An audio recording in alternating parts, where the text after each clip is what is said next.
Hey everyone, welcome back to this project series where we're walking through every project and every tool in the Explore Leathercraft Kit. Now in this particular project, we're going to be working on the wristband. Now the pattern that we're going to be doing is going to focus on our swivel knife, our bevel, and our shader, that Pear shader, but we're going to come back and talk about decorative cuts and really introduce some specific skills to running that knife when we talk about decorative cuts.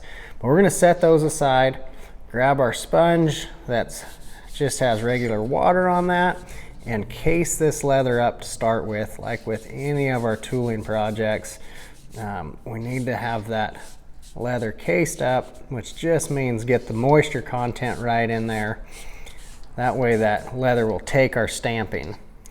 So we do that, we'll watch until it's taken just a minute for that to absorb. That's letting us know we're getting enough water in there. So I'm going to set that aside, let that continue to absorb. Now I'm going to pull over the book from our Leathercraft kit here, the Explore Leathercraft Kit, the book that comes with that. Now when we look at patterns here, and we've talked about some of these different stamping patterns with the other projects. If you check out the bookmark video, the bag tag, the keychain, we've talked about different stamping projects and ways to do that. Now these last couple projects, we're going to get into some more of the actual carving. So we're going to take our vellum, this transfer paper here, and I'm going to lay that over top, and we're just going to trace over these main lines that they have put down.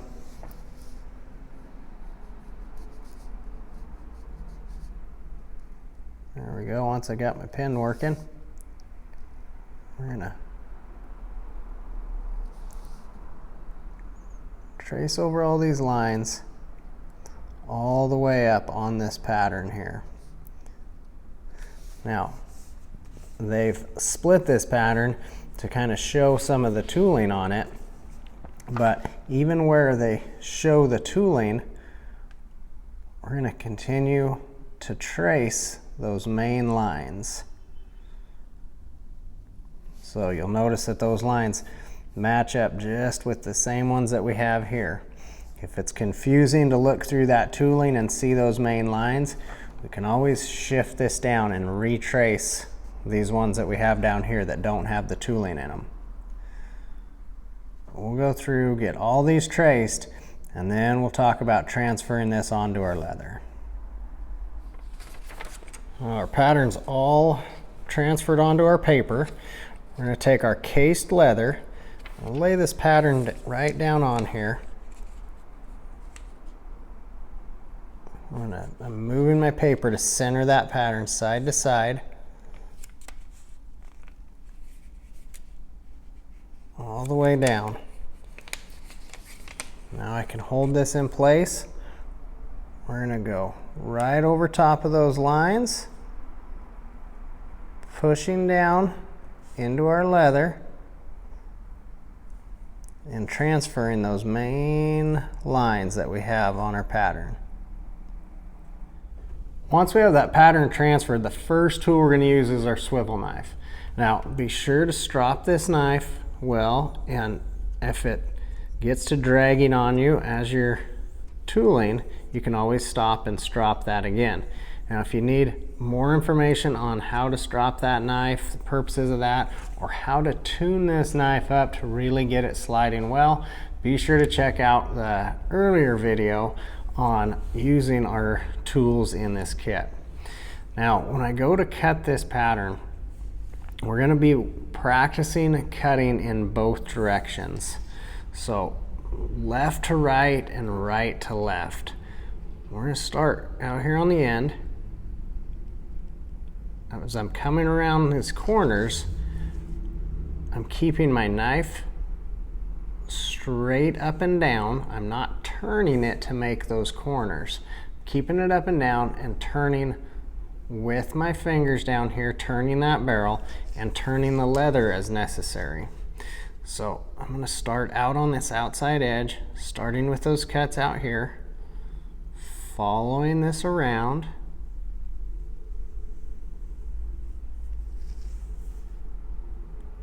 and then I'm lightening the pressure on my cut as I come into that center.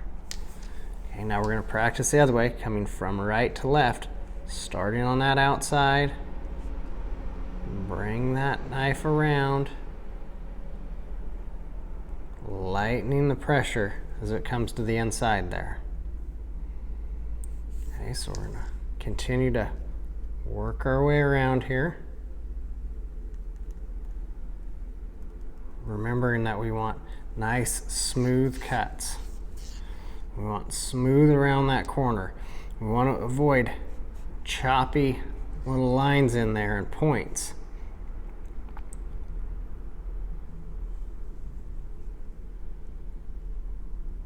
Now, if you have to stop part way on that cut and continue it, we can start around here.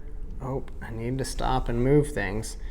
Now I'm going to come back into that cut, start tracking where that was going with my kind of my pathway of that cut, and then pick up cutting it as I need to.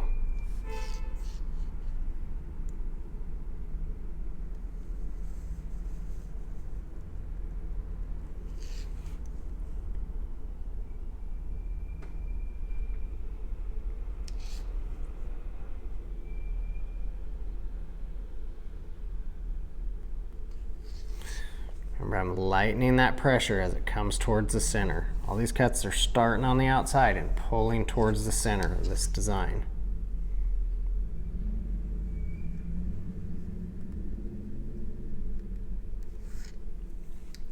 Now it's important when we're pulling these second cuts, they're coming towards each other here in the middle, but we're not crossing over them.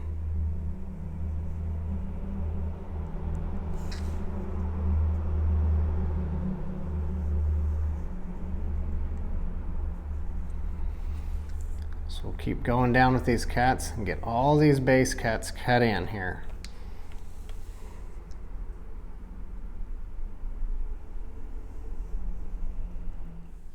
The next tool we want to go to after we have all those initial cuts put in is going to be our bevel. Now, one thing I want to point out and notice here, some of those transfer lines I didn't stay exactly on. If my transfer line felt a little straight or I got a little bit off it when I was cutting, I'm not concerned about staying exactly on those transfer lines. Those are a guideline for you. Once we have those guidelines down, it's important that we have smooth cuts, even if they're not exactly on your transfer lines. Now with my bevel, we're going to go around all of these lines here, but keeping the flat side of the bevel towards me, and it angles up so it's pushing out away, pushing that shading out away from my line.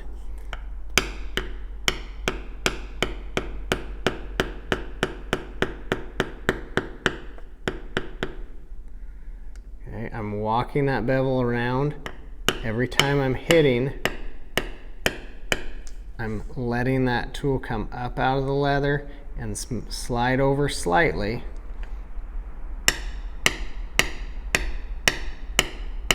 That's what's going to get that nice smooth bevel line, so we're not getting any choppy lines in it.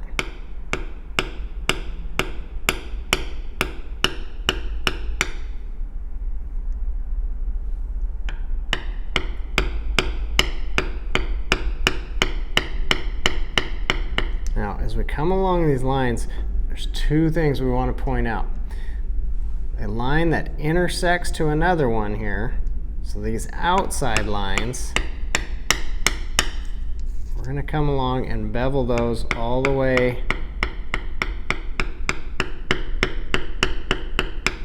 until they intersect that next line. But on the inside, in the middle row, they're not intersecting anything, they're fading out. Remember, we lightened that pressure when we were pulling our cut and faded that line off? So we're going to do the same thing with the bevel. As we get closer to the middle, we're going to just barely be tapping that and lighten that pressure off. So then when we come in with this line from the other side, we're going to do the same thing. Lighten that pressure and fade that down in there. So they just gradually fade together there in the center. That's what's going to start giving us more depth to our patterns. So we're taking this flat piece of leather and bringing things to life on it.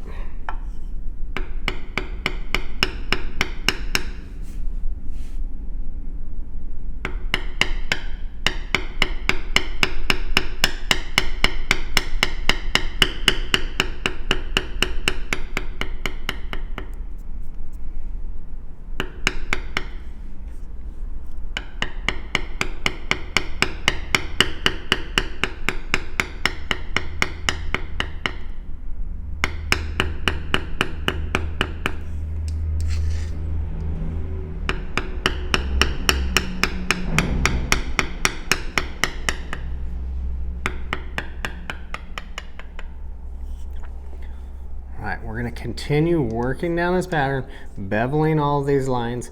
Remember, walking that bevel nice and slowly so we get nice smooth lines around there. And then any of the lines that are intersecting with another one, these ones that come and run in here on the outside, we can bevel those all the way until they intersect.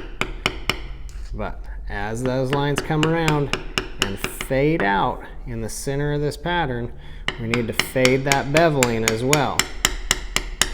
So we simply lighten up how hard we're hitting and fade that line down there towards the center. We'll keep going, bevel all these lines, and then we'll come back for our next tool.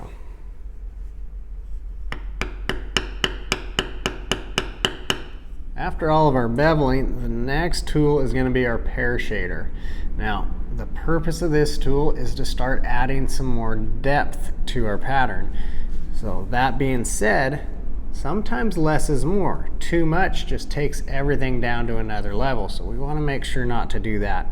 But out here on the rounded parts of these all little petal kind of looking things here on the edge of the pattern, that's where we're going to be putting our shading at.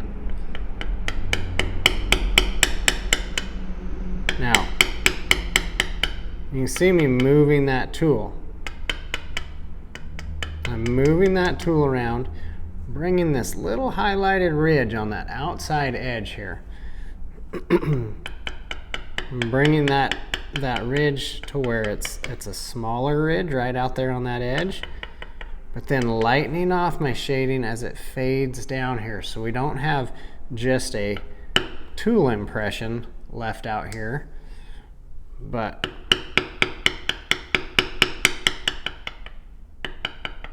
we get a little bit of that darker burnishing from hitting it a little bit harder out there, and then by tapping and lightening off, we can fade that, creating more of a depth change in there rather than just matting down with a tool.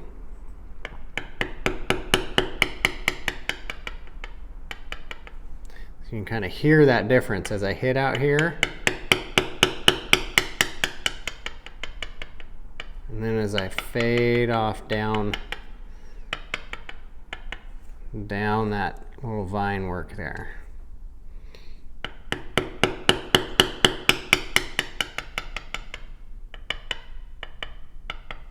Again, watching this little highlighted ridge out on the edge.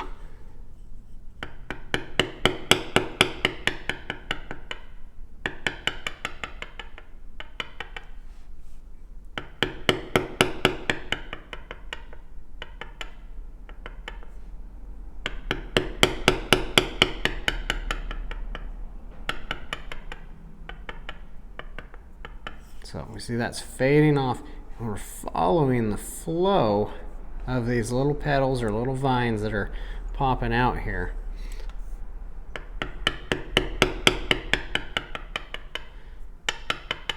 It's important that we start talking about that flow and thinking about the direction of this as we head into our last details of it here.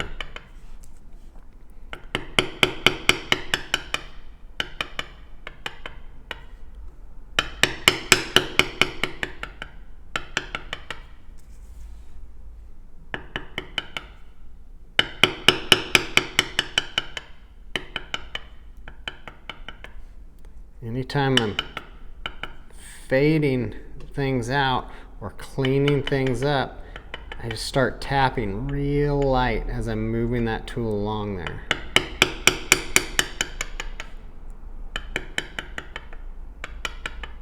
Those light taps and that consistent, even moving across there, that's what's going to help smooth those lines up. I'm going to turn this around. We're going to work down the other side.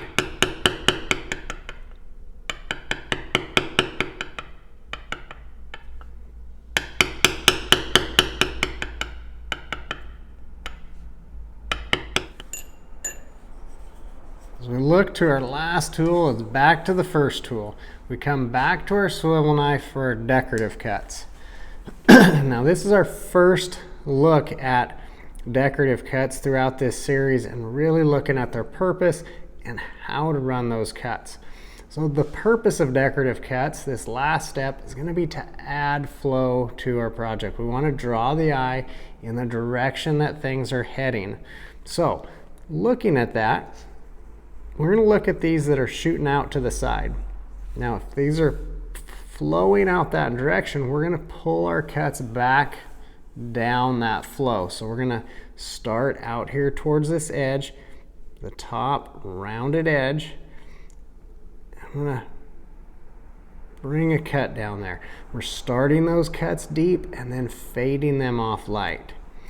Now I'm going to move down a ways here. I don't want to just run them right next to each other. We're going to start away from that one a little ways and then fan it down here close.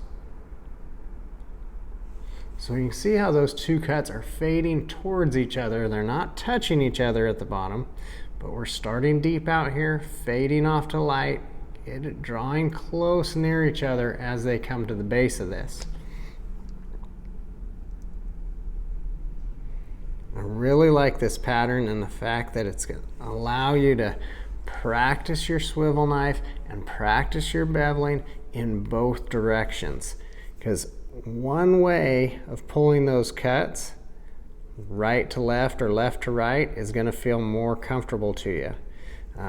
There's not one standard that's that way, but certain people are going to, just kind of the way our brains work, certain people are going to like pulling cuts one way, and they're going to struggle with cuts pulling the other way.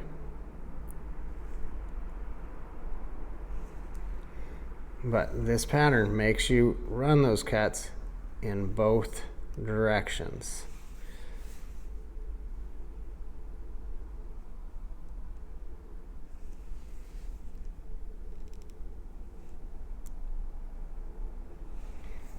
Remember, starting them deep, fading them off light, and that fading off light just comes with less pressure as we're pushing down. Now up here at the top, it's kind of the one vine sticking out there, so I'm going to pull cuts around both directions here. I'm going to even add a couple little small cuts in underneath that. We'll continue down here, starting them deep, fading them light, pulling down towards that center. Again, if these cuts were to continue, they'd almost just meld into one cut down at the base of that, rather than cross and intersect each other.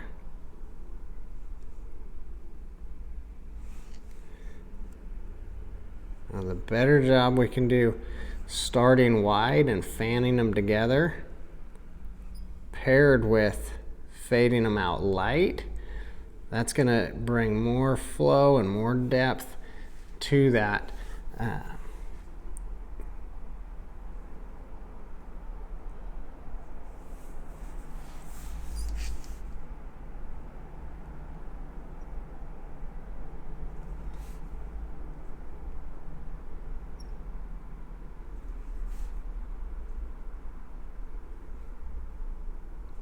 Again, if your knife gets to dragging as you're cutting through there, take a second, strop that blade. Just make sure we're stropping that even on both sides.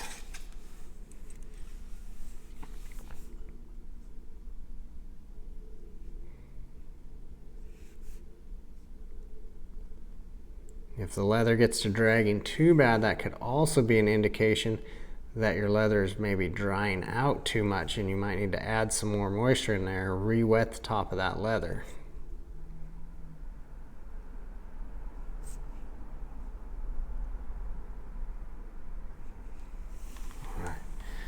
We have all of our decorative cuts put in place there. That pattern finishes off really neat for that wristband to be going around there. And we're going to set this off on the side in our stack of projects, and we're just going to come back out at the end of this series when we bring back our color and stain, that finish video there, show how to get the color added onto our project. So hopefully you stick around and check out that video as well.